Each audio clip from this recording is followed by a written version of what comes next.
Assalamualaikum warahmatullahi wabarakatuh.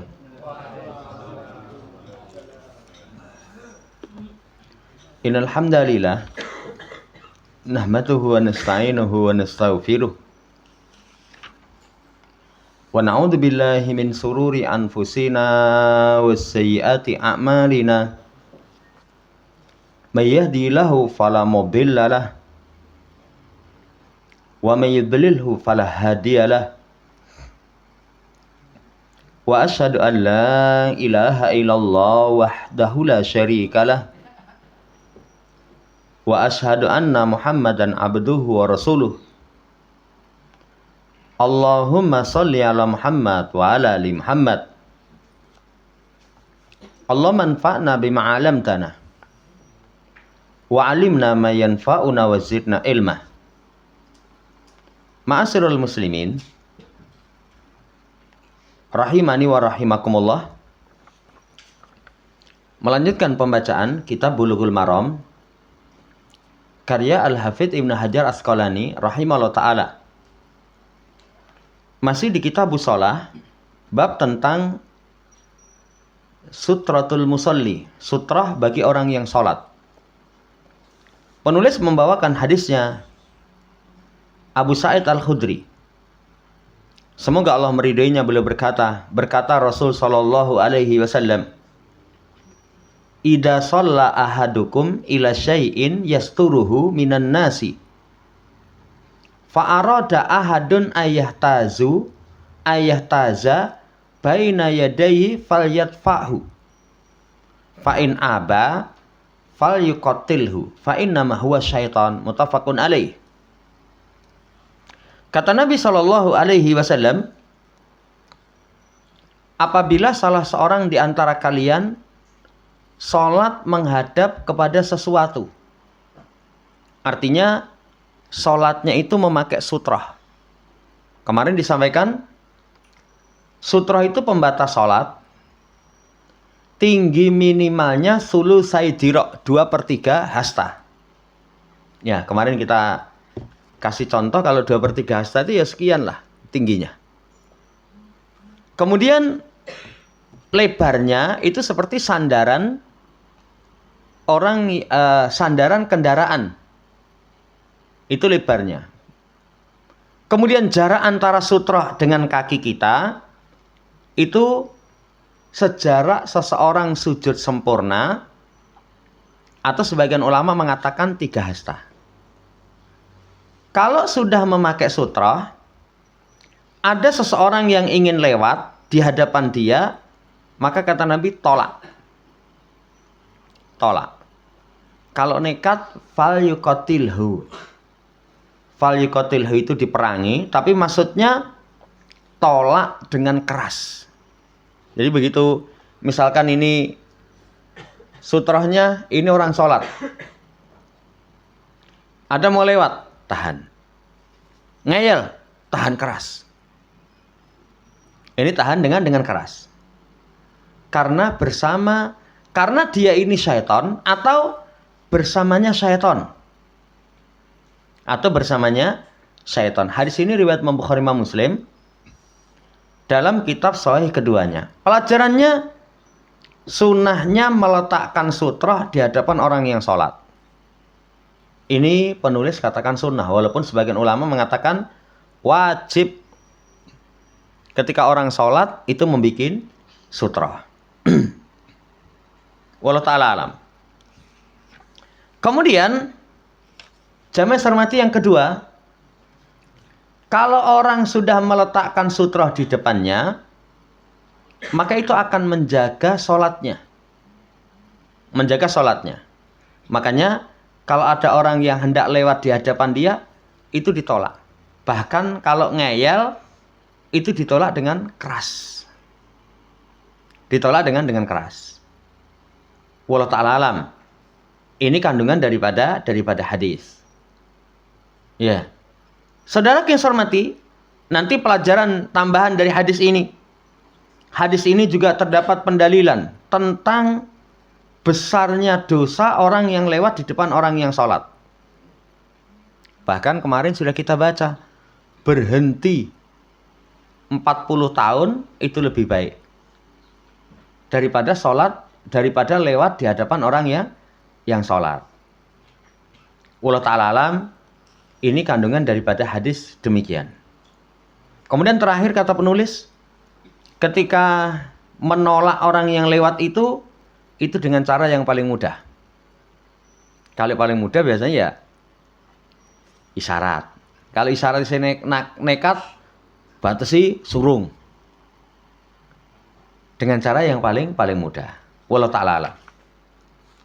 Hadis setelahnya, idza shalla ahadukum falyaj'al tilqa'a wajhi syai'a fa in lam yajid falyansib asa wa in lam yakun falyahutta hatta summa la yadurruhu man wara baina yadayhi. Hadis ini riwayat Imam Ahmad, Ibnu Majah. Kemudian sanad hadisnya sebagian ulama mengatakan lemah karena hadis yang goncang. Cuman penulis Syekh Abdullah Bassam mengatakan hadis ini adalah hadis yang hasan. Apabila salah seorang di antara kalian sholat, hendaknya dijadikan di hadapannya itu sesuatu. Ini yang dipakai dalil. Perintah supaya membuat sutroh, berarti sutroh itu wajib. Itu wajib. Kalau nggak ada, tadi kan disampaikan, berapa ukuran tinggi sutroh? 2/3 hasta. Berapa lebarnya? Seukuran sandaran ini kendaraan kalau zaman dahulu. Ya. Kemudian kalau jarak dengan kaki, sutroh dengan kaki itu seukuran orang sujud sempurna atau 3 dirok. Tapi kalau nggak dapat, ya kata Nabi, maka tancapkan asa, tongkat. Bahkan kalau di pertemuan yang lalu mata panah. Itu berarti sutroh dengan yang seperti itu kalau tidak ada. Kalau sama sekali tidak ada, itu perintah dalam hadis ini bikin garis. Berarti garis itu alternatif terakhir. Karena asalnya sutroh itu sesuatu yang berdiri. Kadang kan orang gampangan, langsung garis. Saya pernah itu sholat karena mampir masjidnya sudah tutup. Waktu itu sudah selesai sholatnya. Sholatnya di luar, di halaman. Halamannya bersih, cuman harusnya mepet tembok itu sebagai sutroh, enggak. Jadi saya ingat itu dulu godong, dari masjid itu ada pinggiran itu daun-daun itu, tanaman. Ambil godong di deleh ngarep. Ya, enggak seperti itu. Itu alternatif terakhir. Kalau memang sama sekali tidak dapat, baru falyahutta hatton. Bikin garis. Kalau memang sama sekali tidak ada. Tapi kan kalau sekarang golek sutroh itu insya Allah beri kemudahan. Tembok bisa, tiang bisa, orang duduk bisa, tas. Itu kalau tas yang tingginya sekian, 2/3 dirok itu mencukupi.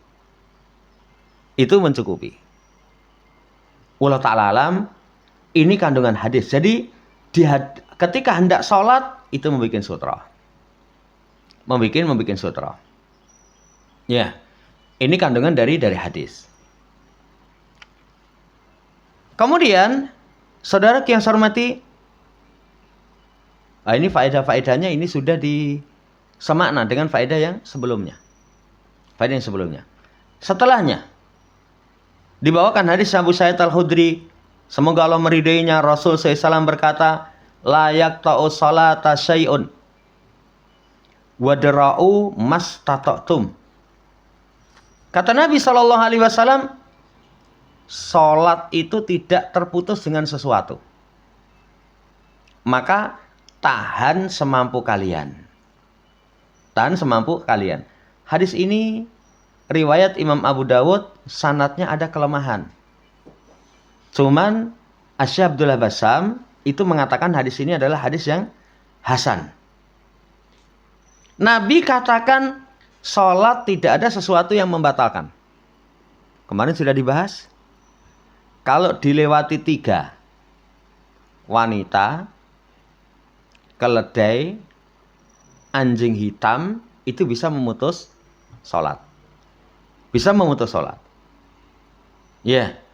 Kalau doir hadis berarti tidak ada yang sholat itu terputus dengan sesuatu.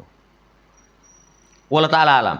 Tapi kalau digandingkan dengan yang lalu, berarti bisa sholat seseorang terputus dengan 3 itu. Dilewati keledai, wanita, anjing hitam. Wallahu ta'ala alam. Kemudian kalau ada orang yang ingin lewat, itu tahan semampu kalian. Ini juga semakna dengan hadis yang sebelumnya. Semakna dengan hadis yang sebelumnya. Cuman catatannya layak ta'u sholata syai'un. Gak ada sesuatu yang bisa memutus sholat. Lah itu yang dibahas. Itu yang dibahas. Sekilas bertentangan dengan hadis yang lalu. Cuman sebagian ulama, apakah 3 itu nanti memutus sholat? Itu ada 2 pendapat. 1 memutus sholat. 1 memutus sholat.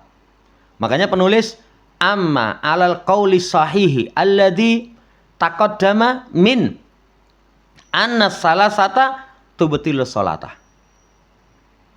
Ya. Pendapat yang kuat, yang sahih terhadap apa yang telah lewat, 3 itu membatalkan sholat. 3 itu membatalkan sholat. Wallahu ta'ala alam. Paling aman ya hati-hati. Kalau sholat pakai sutroh, jangan ada nanti lewat di depannya. Ya, apalagi kalau yang lewat 3 itu keras. Keledai, kemudian wanita, kemudian anjing hitam. Wallahu ta'ala alam. Selesai pembahasan seputar sutroh.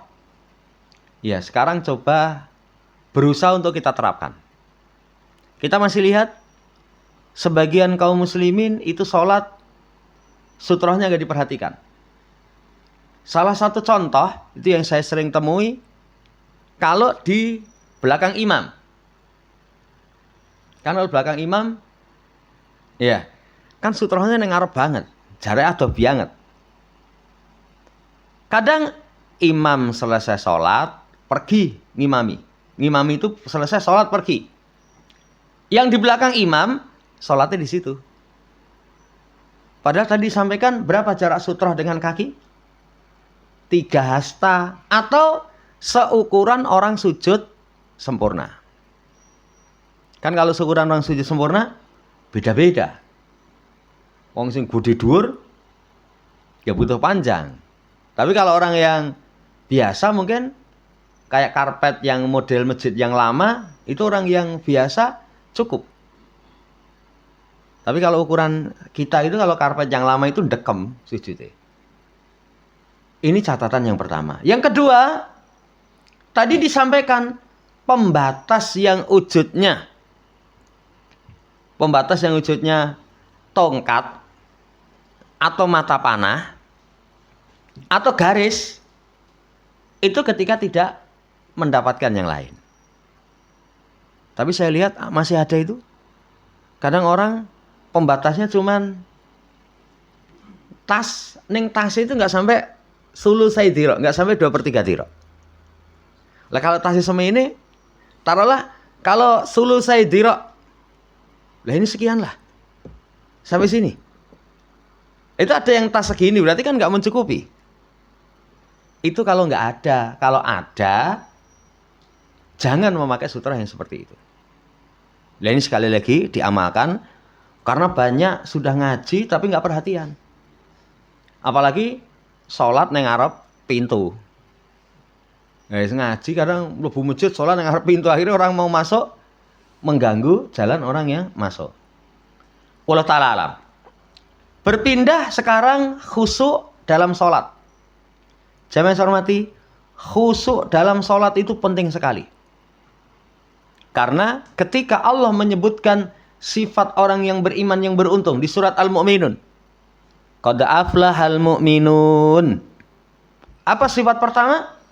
Alladzina hum fi sholatihim khashi'un. Orang yang sholatnya khusyuk. Ini penting sekali.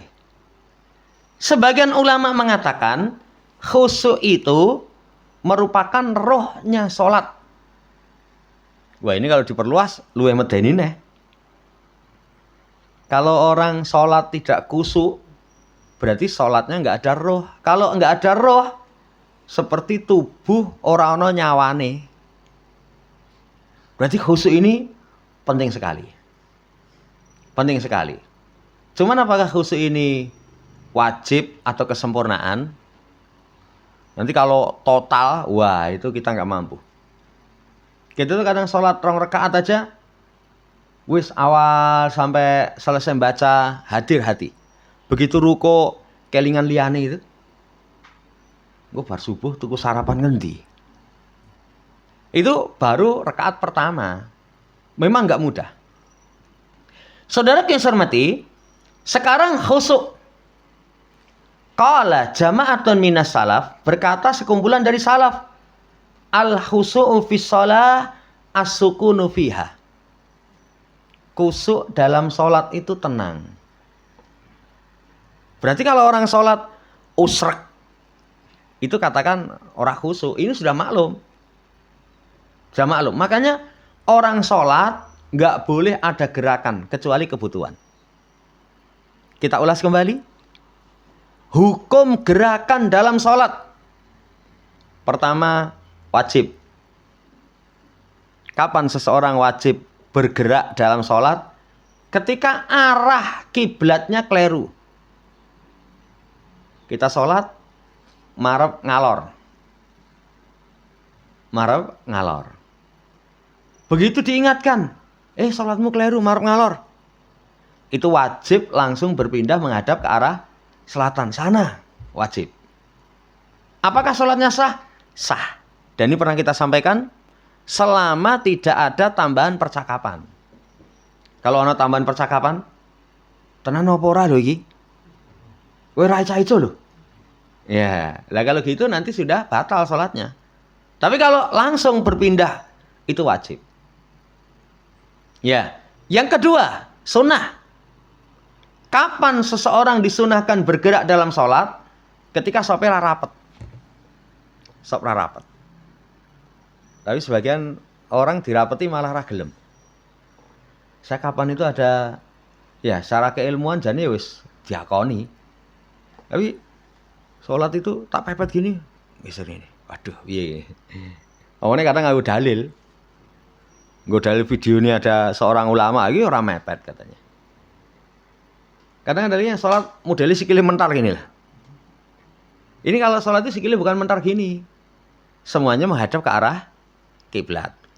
Ini kalau nggak diperhatikan hal-hal yang seperti ini banyak itu sholat mentar ini. Ono sing sholat ini itu juga ewo. Ono sing ombong ini. Lebarnya ini seukuran dengan badan kita. Iya. Yeah. Merapatkan shop itu gerakan yang sunnah. Yang mubah karena kebutuhan. Kebutuhan itu misalkan lali mateni HP. Begitu tengah sholat ada suara berdering. Tangan masuk saku, matikan HP. Boleh. Itu boleh. Ada yang makruh. Makruh itu gerakan yang tidak ada kebutuhan. Tidak ada kebutuhan. Ada sebagian sholat, ngelus-lus jenggot. Itu makruh karena tidak ada kebutuhan. Ada yang nanti sampai tingkatan haram. Haram itu, saudara yang saya hormati, orang di luar sholat menganggap dia tidak sholat. Menganggap dia tidak sholat. Ada orang sholat, ya kalau ngilangi jerawat itu kadang ya taruhlah tingkatan makruh lah. Tapi kalau sampai balesi SMS, balesi WA, ya lagi ngopo? Itu buka HP, lagi ngopoi. balesi LG SHLT. Itu bisa batal. Kenapa? Karena ini sudah gerakan di luar sholat. Kembali, saudara yang saya hormati, khusyuk itu tenang. Ketenangan. Khusyuk itu sebagian yang lain mengatakan at-tadallulu wa tawaddu'u lillah bil qalbi wal jawarihi. Tawadhu menghinakan diri kepada Allah dengan hati dan anggota badan. Orang kalau tawadhu dengan badan, ya tenang. Ya tenang. Sebagian lagi menjelaskan, khusyuk itu tenang, gerakan sempurna, bacaan pada tempatnya.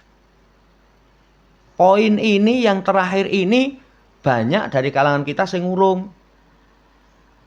Satu tenang mungkin sudah.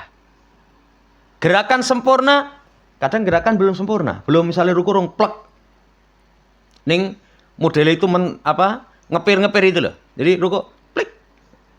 Sami Allah liman hamidah. Sudah itu nyuk. Lalu duduk lagi.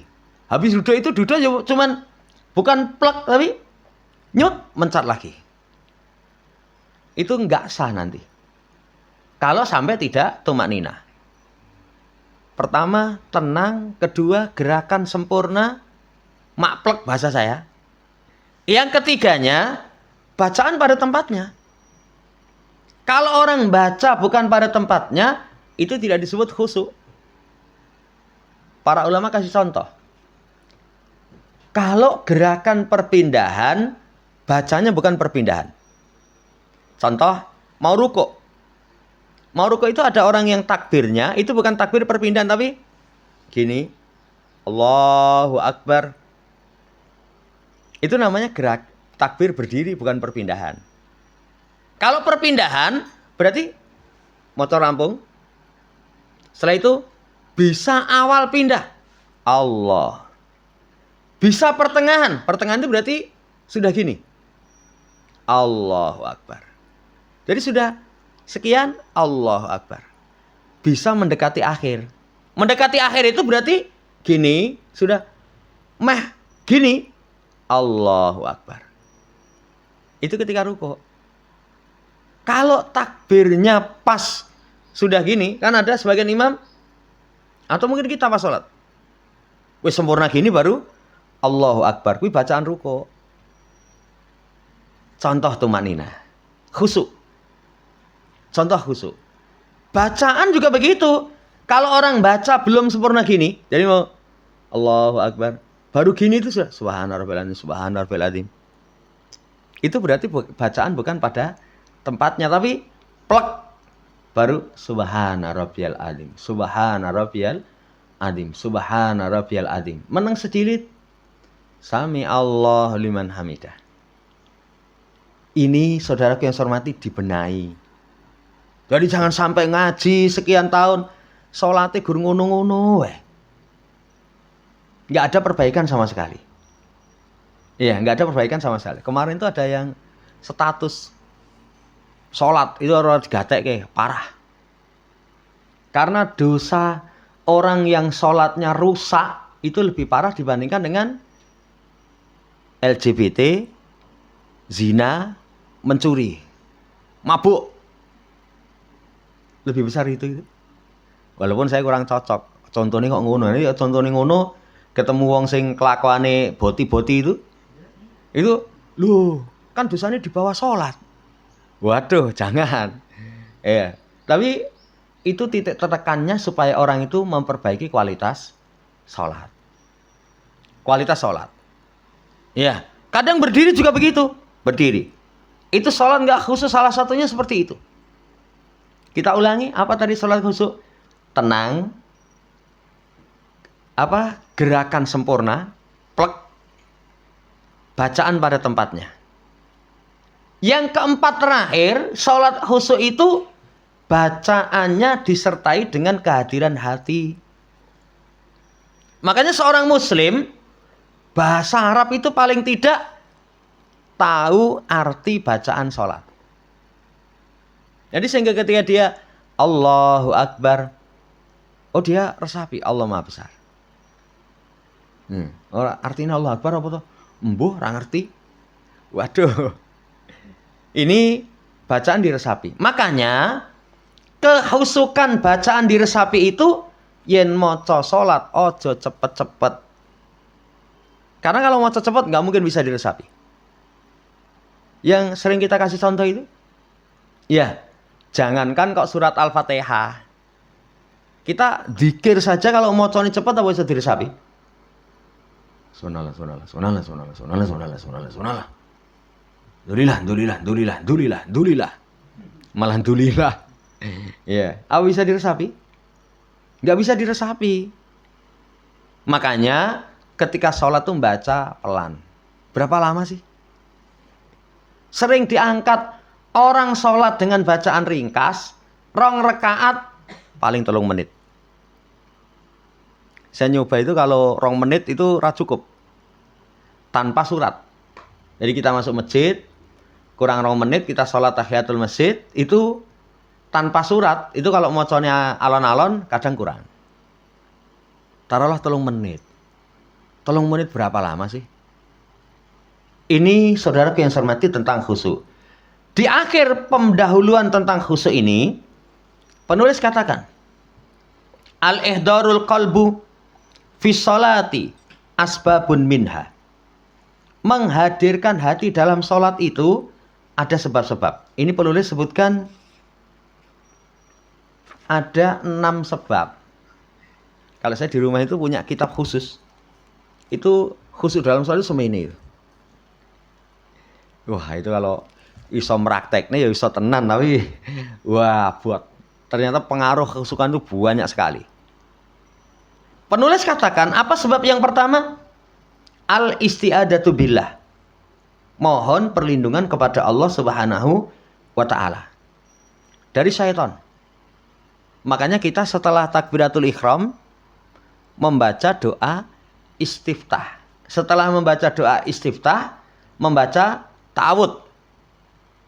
Bagaimana ta'awudnya? Bisa a'udzubillahi minasyaitonir rajim. Bisa a'udzubillahi samiil alim minasyaitonir rajim min hamzihi wa nafthihi wa nafsihi.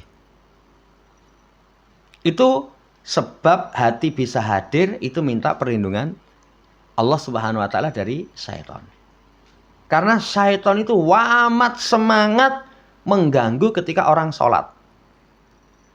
Ketika orang sholat. Nanti dalam hadis diterangkan, krungu adzan melayu. Adzan rampung nyedak. Krungu qomat melayu. Begitu qomat selesai, nyedak. Lah salah satu gangguannya itu, di tengah-tengah sholat, udhkur al-kada wal-kada. Ingat ini, ingat itu. Yang sebelum sholat itu kita mumet, golek ira ketemu. Ya. Yang saya kasih contoh, orang sholat saat dunia sholat golek HP. HP ku mau ning ngendi itu, di miss call ya ora iso ora ono suarane. Tapi pas tengah-tengah sholat, setane ngelekke. HP-mu neng kursi ngarep omah. Akhirnya apa? Duh. Dicolong ora. Akhirnya sholatnya terganggu kehadirannya. Ini pertama berlindung kepada Allah dari setan yang terkutuk. Yang kedua, tadabburu qiraati shalah wa anwa'i dzikri fiha, merenungi bacaan salat dan bermacam jenis zikirnya. Merenungi. Orang lesannya membaca alhamdulillahi rabbil alamin. Itu dalam hati merenungi. Pujian kesempurnaan dengan penuh pengagungan dan cinta hanya milik Allah. Allah itu Rabb semesta alam. Direnungi. Makanya saudaraku yang saya hormati, poin kedua ini pertama, Muslim paling tidak tahu bahasa Arab itu makna bacaan sholat. Yang kedua, merenungi bacaan sholat itu nggak mungkin bisa dilakukan yen mocone cepat. Apalagi mocone disingkat alhamdulillahirabbil alamin dolin. Ya orang mungkin bisa diresapi. Ini yang kedua, menghadirkan hati. Yang ketiga, ya, istihdaru adamatillahi ta'ala wa annal musalliya yunajihi mutawajihan ilaihi. Menghadirkan keagungan Allah. Orang yang sholat itu sedang bermunajat menghadap kepada Allah. Ini bisa kehadiran hati. Kalau kita sholat menghadap Allah, ini Allah di hadapan saya. Menghadirkan keagungan Allah. Sampai ada guru-guru kasih permisalan. Kita itu kalau di hadapan penguasa dunia, apa wani usrek? Ya, tapi di Indonesia itu ada itu katanya pemimpin partai tertentu itu ning ngarepe wong akeh, monggo silakan kasih pembukaan pidato. Gur plonga-plongo cengenges-cengenges. Ya. Lho kuwi jenenge enggak punya adab. Kalau orang di hadapan apalagi penguasa dunia, ning pimpinan dunia ora wani macam-macam itu. Orang ini macam-macam, tenang gitu. Lawan kadang gatel aja ditahan itu. Gatel ditahan. Ini yang ketiga yang menyebabkan seseorang khusyuk sholat itu menghadirkan keagungan Allah. Di hadapan saya itu Allah, saya sedang menghadap Allah. Yang keempat, jamaah hormati, mengetahui kelemahan diri. Menyadari kita butuh kepada Allah Subhanahu wa ta'ala. Kalau kita sadar, oh diri kita ini lemah, butuh kepada Allah, nanti tenang. Karena menyadari diri kita lemah, ada perasaan butuh kepada Allah Subhanahu wa ta'ala. Poin yang keempat. Poin yang kelima, pandangan matanya itu dibatasi kepada tempat sujud. Orang kalau sholat, motone jelalatan. Ya, termasuk curian syaitan itu sholat ngelirik. Ya, awalnya sampai noleh. Kalau noleh kan sak sirai mengo. Ngelirik itu sudah curian syaitan dalam sholat seseorang. Pengen bisa khusyuk, pandangannya dibatasi pada tempat sujud. Pandangan orang yang sholat itu nanti ulama terangkan 3. Tempat sujud, sebagian nanti depan. Yang ketiga pas tasyahud pada jari telunjuk. Walau ta'ala alam, jamaah hormati, ini sebab kekhusukan. Yang terakhir, alla yad'ula sholata wa huwa fin sighali balin min ajli syahwati aklin au surbin au min ajli mudafaati ahadil ahbasain. Jangan masuk sholat dalam kondisi keadaannya itu sibuk. Ya, makan, pengen minum, atau menahan 2 hadas. Makanya kalau orang makanan sudah dihidangkan, kemudian dipanggil sholat, makan dulu. Tapi para ulama catatannya apa? Makanan dihidangkan, berselera. Yang ketiganya, tidak mengambil dengan cara membayar. Kalau mengambil dengan cara bayar, sholat dulu. Makan yang masjid, lewat rumah makan Padang. Rumah makan Padang itu kan dipajang itu. Jimuk dewi. Ya, itu kalau seperti itu ya sholat dulu. Tapi kalau neng omah, makanan dihidangkan, kita berselera, itu tidak bayar. Panggil adzan, sholat dipanggil, maka dahulukan makan. Makannya sidik apa rampungi? Sarampungi. Nanti telat, boleh. Karena kalau orang makan berselera, ada makanan berselera sudah dihidangkan, nanti sholatnya nggak khusyuk. Maca suwe itu lagi imam maca alif lam mim. Waduh, Al-Baqarah iki cah.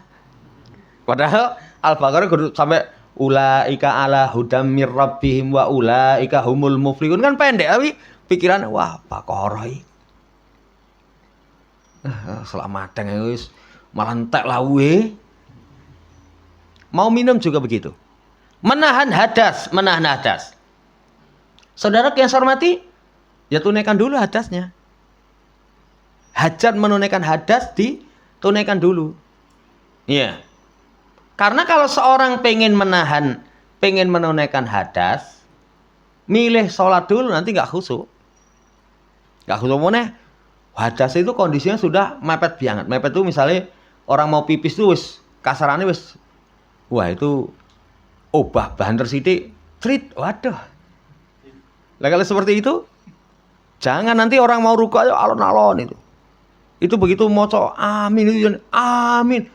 Amin. Wedi yang kemeton. Ini mempengaruhi kekhusyukan sholat. Ini supaya nanti diselesaikan dulu.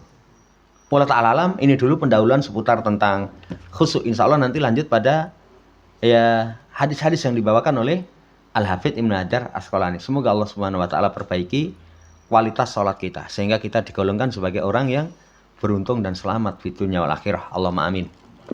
Ada yang ditanyakan?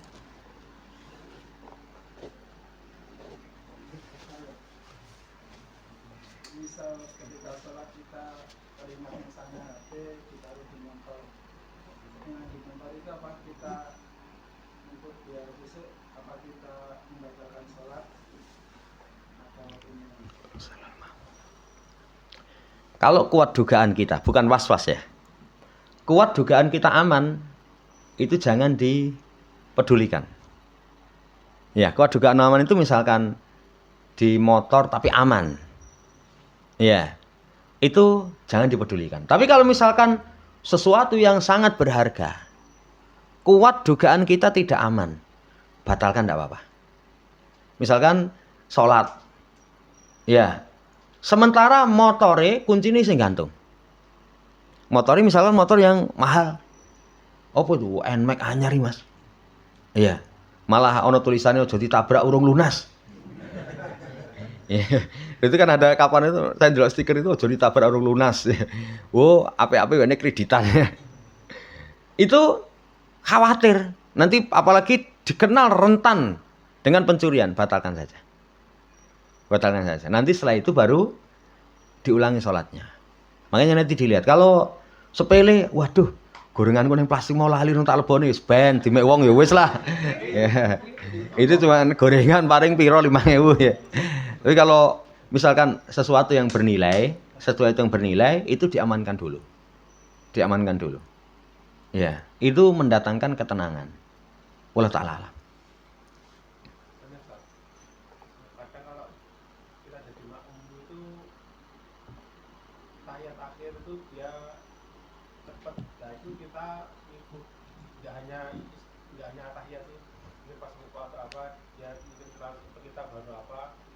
Menyelesaikan apa Pak ya sering yang tahiyat akhir itu selesai lagi ada imam atau ada menyelesaikan bacaannya itu. Jadi kalau itu termasuk bacaan rukun, ya bacaan rukun pun seperti Al-Fatihah itu kalau sebagian ulama mengatakan bacaan imam, bacaan makmum itu mencukupi. Kalau terlambatnya itu sampai 2 rukun berturut-turut itu, maka kita jamaah yang hormati boleh menyempurnakan kemudian putus dari jamaah. Misalkan rukuk, kita baru membaca subha gitu, baru subhana, bukan subhana rabbil azim, belum subha gitu sudah sami Allahu liman hamidah, sudah Allahu akbar, sudah sujud. Berarti kan dua rukun, i'tidal, sujud. Kalau seperti itu, wah mundur sholat dewi aja. Tapi kalau misalkan kita masih bisa kejar subhana rabbil azim, subhana rabbil azim, subhana rabbil azim, sami Allahu liman hamidah. Kita sami Allahu liman hamidah, imam Allahu akbar, sujud. Masih bisa kejar, kita selesaikan. Wallahu ta'ala alam seperti itu. Dan itu banyak di tempat kita. Jadi imam-imam yang kadang itu seperti itu. Ya. Makanya nanti kalau kita sholat berjamaah, mending bacaan yang kita pilih itu bacaan yang simpel aja. Bacaan yang simpel. Kalau sholat sendiri silahkan. Kayak tasyahud itu kan ada bacaan yang bermacam. Pilih aja yang simpel. Ya. Demikian pula misalkan duduk di antara 2 sujud. Rabbi firli. Pilih yang simpel. Ya. Al-Fatihah misalkan, itu pun kalau kita sebagai makmum, kalau kita mocone itu dengan moco yang sebagaimana imam baca jahriyah, kadang juga ranyanda. Ranyanda ya sudah gitu. Alhamdulillahirabbil alamin, arrahmanir rahim, maliki yaumiddin, iyyaka na'budu wa iyyaka nasta'in. Tapi kalau alhamdulillahirabbil alamin itu untuk ayat kedua imamnya wis rukuk. Ya. Saya sering angkat di mana-mana. Ini supaya nanti jadi perhatian kita Itu dulu guru kita ngeritik. Apa salah satu kritikannya? Ngopo imam kalau rakaat 1 dan kedua bacaan jariyah itu wah tartil api, tapi bacaan rakaat yang ketiga dan keempat copot. Itu sampai saya teringat sekali itu nasihatnya itu. Itu pertanyaannya, lehmu maca ki ikhlas apa ora? Yen maca dirungokne wong, wah tartil, tapi bareng maca sing krungu awake dhewe itu kan cuman Allah Subhanahu wa taala dirinya. Itu leh maca copot banget. Makanya nanti dilihat kalau sampai 2 rukun berturut-turut ya jangan. Ya jangan. Memang kayak tasawuf akhirnya dari sebagian orang sujud sing kari suwe, akhirnya tahiyatnya telat. Nah, itu dia yang salah. Karena kalau sujud terakhir lama itu pun nggak ada contohnya. Nggak ada contohnya. Jadi makmum mengikuti imam. Tapi ada sebagian imam macane tahiyat cepet, tahiyatulillah wassalatu wa tayyibat. Ulah. Cepet men. Nah, itu kalau cepet biang aja. Kita kadang kepondak-pondak, tapi kalau akhir kan kadang misalkan ketinggalan salam yang pertama masih mending. Assalamualaikum warahmatullahi. Kita yang kedua sudah bisa. Kan kalau salam kan salam pertama, salam kedua baru kita salam. Wallahu ta'ala. Cukup. Subhanakallahumma rabbana bihamdika asyhadu an la ilaha illa anta astaghfiruka wa atubu ilaik. Assalamualaikum warahmatullahi wabarakatuh.